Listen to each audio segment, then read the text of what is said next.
La gestion de la douleur, c'est évidemment variable en fonction du niveau de douleur et d'intensité et de la durée. Depuis combien de temps la douleur est là? Si c'est une petite migraine passagère qui va durer 3 jours, tu prends 3 Doliprane et c'est réglé, et il n'y a pas de sujet. Si tu as un petit peu mal au ventre et que tu te sens un petit peu déréglé au niveau des intestins, eh bien à ce moment-là, tu vas attendre quelques jours, ça passe et c'est réglé. Mais quand c'est une douleur chronique, c'est-à-dire qui dure plus de 3 mois, plus de 6 mois, et que tu n'arrives pas à régler le problème avec des médicaments, que ça revient systématiquement, à ce moment-là, il y a un problème beaucoup plus profond qu'il va falloir traiter, à la fois au niveau de la gestion de la douleur, et puis également essayer de comprendre pourquoi j'ai cette douleur qui arrive et pourquoi cette douleur ne part pas et reste présente.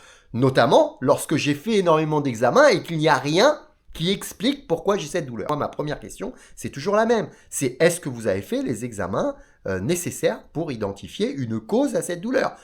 Et c'est très important de démarrer par cette étape-là. Ce n'est pas « ah ben j'ai mal, je vais faire de l'hypnose ». Non, c'est « j'ai mal, je vais étudier avec la médecine, la radiographie, tout ce qu'on peut faire pour essayer de comprendre d'où vient la douleur » avant de basculer sur des étapes différentes de gestion de la douleur et de compréhension de cette douleur. La douleur chronique, la douleur importante va vous gêner dans votre organisation au quotidien. La douleur va impacter tous les domaines de votre vie. Et c'est ce que je vous disais là juste avant.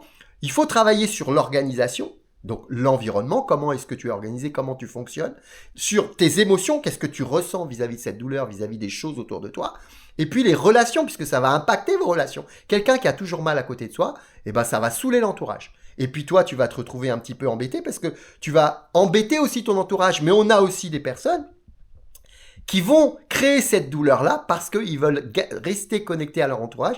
Ils ont la peur que les personnes les quittent et donc ils vont créer cette douleur pour que les gens restent à côté d'eux pour s'occuper d'eux. Donc vous voyez que c'est quand même assez complexe. Il faut aller essayer de démêler le vrai du faux, tirer comme sur une petite pelote de laine où tu vas tirer, jusqu'à ce que tu trouves les raisons et que tu trouves la bonne raison qui fait que cette douleur chronique est là présente et qu'elle n'a aucune explication physiologique.